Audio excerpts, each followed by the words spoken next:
à toutes et à tous. Nous allons donc vous proposer notre sélection de la semaine. Nous avons retenu pour vous la lettre ouverte du collectif des ouvriers et ouvrières agricoles empoisonnés par les pesticides au peuple martiniquais.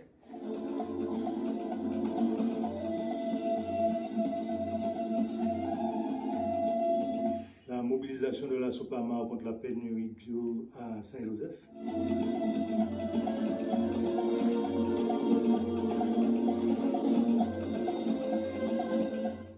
Et puis le 24e convoi à réparation qui commence notamment demain.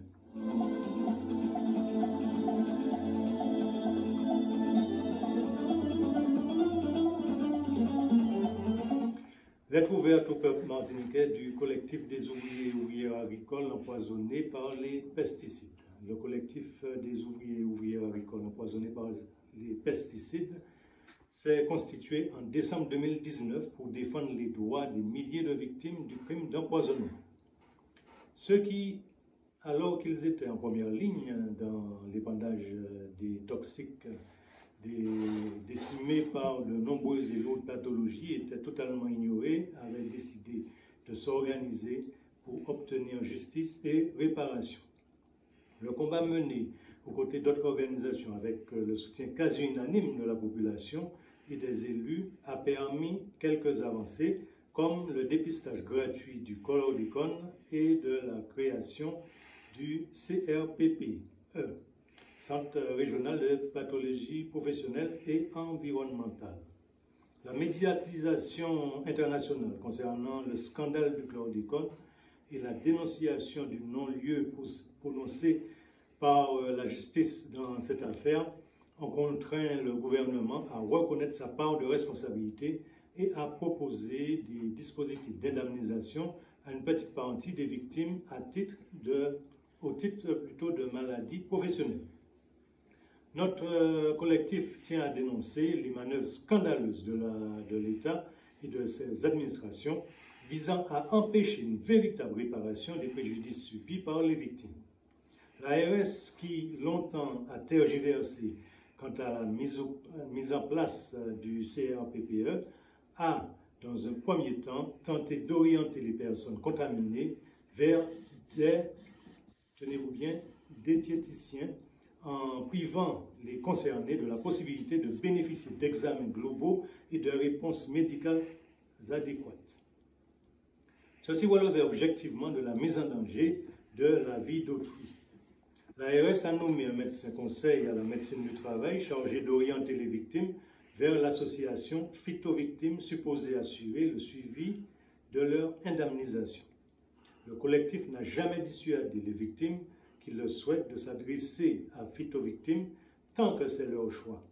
Mais il dénonce fermement le coup de force de l'État et de ses administrations visant à imposer que toutes les victimes passent le canal d'une association qu'ils ont instrumentalisée afin d'empêcher que les victimes ne soient valablement indemnisées.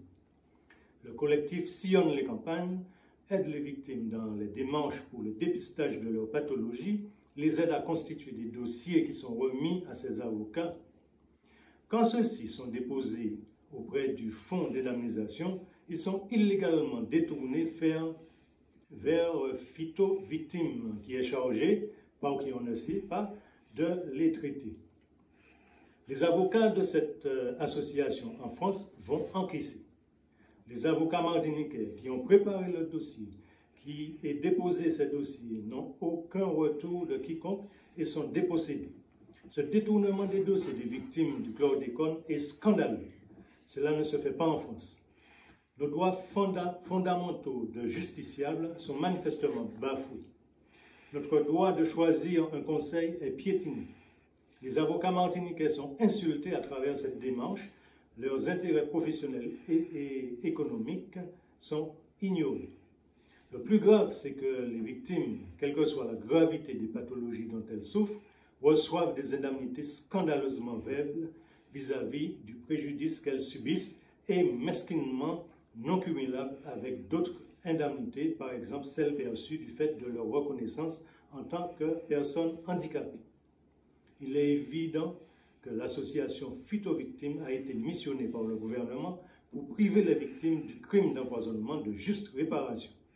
Le collectif se demande sur quelle base cette association qui bénéficie de fonds publics et qui est installée dans des locaux administratifs a-t-elle été choisie? Y a-t-il eu un appel d'offres? Les élus et les associations des victimes du chlordécone et des pesticides ont-elles été consultés? À cette dernière question, nous pouvons répondre que non. Notre collectif avait déjà clairement exprimé en préfecture son désaccord avec cette structure dont les dirigeants avaient tenu des propos insultants vers le peuple martiniquais, arguant précisément qu'ils ne disposaient pas de l'expertise nécessaire pour traiter de tels dossiers. Nous invitons tous les ouvriers et toutes les ouvrières agricoles et tous leurs ayants droit à rejoindre le collectif pour amplifier la mobilisation et imposer aux empoisonneurs le respect de nos droits pour obtenir justice et réparation.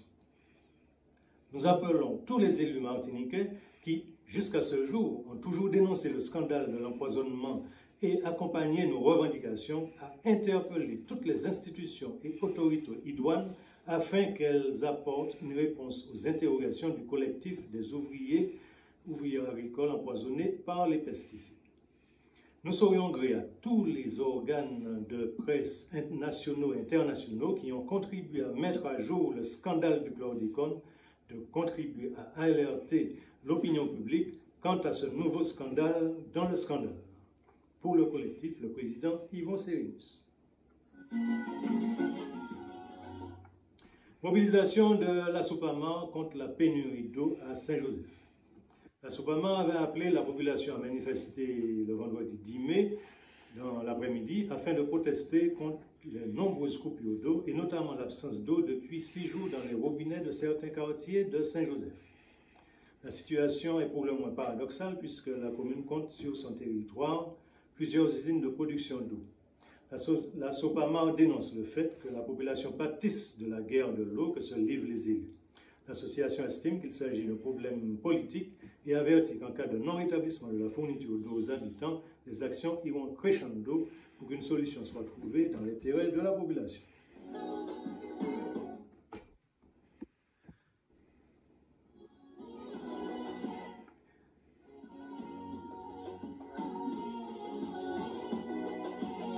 Réparation pour Palanché PIA. Donc c'est le thème du 24e convoi bas réparation qui a débuté cette semaine avec le convoi Timoun qui en est à sa 9e édition.